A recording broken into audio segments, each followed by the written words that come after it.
I was not expecting that, but I am forever grateful. Thank you all. Thank you all so much. Before I begin, can we all just give glory to God? Yeah.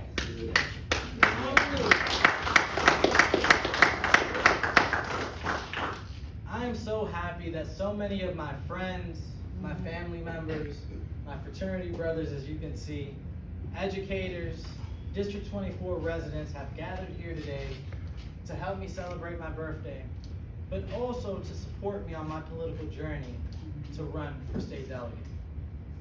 My name is Christopher Stevenson, and I am a kidney failure survivor. I am a policy writer. I'm a community activist, and I'm also a public health advocate.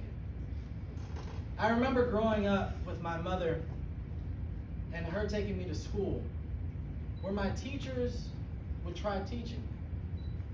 But I wouldn't understand or pay attention to what they were saying. And it wasn't because I was bad or getting into some type of mischievous activity as many of us do when we're young. But it was because I was malnourished. It was because I lived in a food desert. And it was simply because we lived in poverty. But the way my God works, let me tell you, a miracle happened. That miracle is sitting before you all right here today. Yes.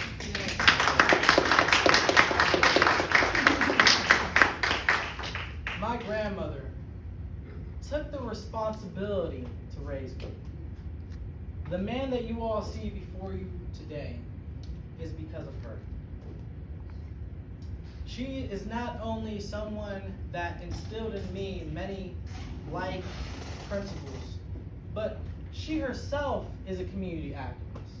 She herself helped the community, our church, community members in need, our city, and she still does it to this day. The reason why I am in public service plays a large part because of her. With the care that my grandmother and my community gave me, I was able to take off like a rocket. I did well in high school. I was able to work for Congressman Al Wynn. I was able to attend the George Washington University. And at this point, this is when I became entrenched in public justice issues. This is when I started to get more political, and I realized how politics affects our way of life. And at this point in time, I met a very young lady named Delegate and now Senator Joanne C. Benson. Amen. She allowed me to work with her where I learned how to write policy. But even more importantly, I learned the issues of District 24 residents. Not just District 24 residents, but county residents. The issues that Marylanders face. During this time, I took off not only working with her, but working in other legislative and political activities. But as you all know, the great senator, she has a way of teaching, right? The senator cares about the community. And as she always says, Chris, I care about Lottie, Dottie, and everybody.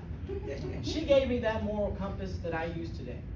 Because no one, and I repeat, no one should go without help, especially when they're relying on someone that represents them.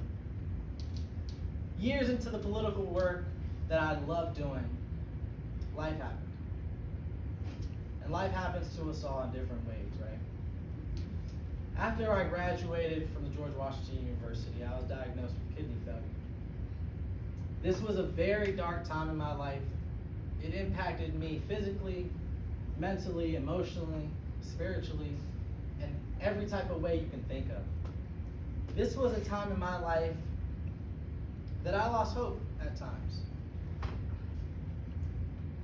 But the way my God works, the way my God works, I received a kidney transplant from a fraternity brother that I didn't even know. I was blessed. But so many in our community don't have that option, aren't as fortunate, and that will never become a reality for them. For me, that's when I started taking healthcare more serious. Not just for myself, but the community at large. That's when I started to become an active agent to change things in my community. As a Director of Public Policy for a Prince George's County Council member and a Democratic Central Committee member,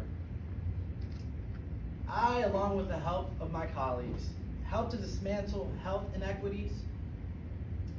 We did various food distribution programs, not just in District 24, but throughout the county.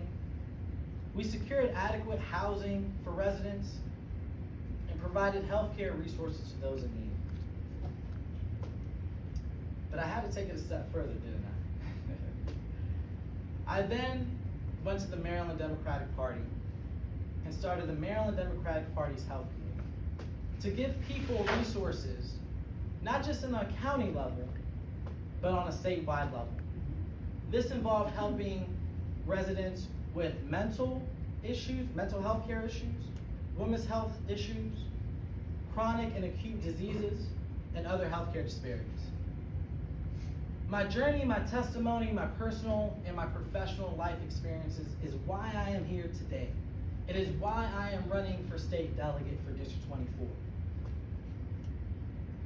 I am running to eliminate the healthcare disparities in marginalized communities and increase preventative measures so many won't have to go through what I experienced at a young age and even as an adult. I'm running for women like my mother who fought tirelessly just to be able to feed me, like so many families do. I'm running because seniors like my grandmother are often overlooked. But our seniors deserve a quality of life that they can depend on and be able to age in place with respect. I'm running to advance job opportunities and increase the number of apprenticeships in our county and our state so people can learn lifelong skills and keep our economy flowing. I'm running for children who struggled like I did. Schools are the gateway to prosperity, and I want to fight to expand resources for our children. This includes after-school programs, and these were some of the same programs that helped me in life and help a lot of other children. I want to increase teacher pay and advance the agenda for universal pre-K and college affordability programs.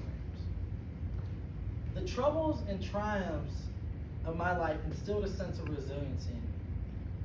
That same resiliency I use today. That same resiliency is what I use to fight for our community. That same resiliency is what I will use to run for state delegate. My name is Christopher Stevenson. I'm running for state delegate for District 24. Thank you so much.